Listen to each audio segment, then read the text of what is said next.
বাড়ির সত্যনারায়ণ পুজো হয়ে যাওয়ার পরেই আমরা বেরিয়ে পড়লাম প্রসাদ পাওয়ার নিমন্ত্রণ পেয়েছিলাম, তো সেখানেই বেরিয়ে পড়লাম। দেখো তাদের বাড়িতে ঢোকার আগেই সামনেই বসেছে স্টল, আমরা স্প্রাইট নিয়ে নিলাম। তারপর চলে গেলাম ভেতরে। দেখো জলের ব্যবস্থাও আছে, আর ছিল জিলাপি, তো আমরা স্প্রাইটটাই নিয়ে নিয়েছি। তারপর মদনমোহন জিউকে দর্শন ও প্রণাম সেরে চলে এলাম প্যান্ডেলে।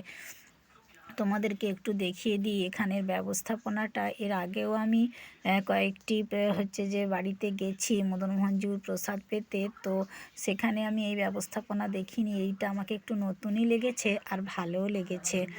বেশ ভালোই ভিড় আছে এখন।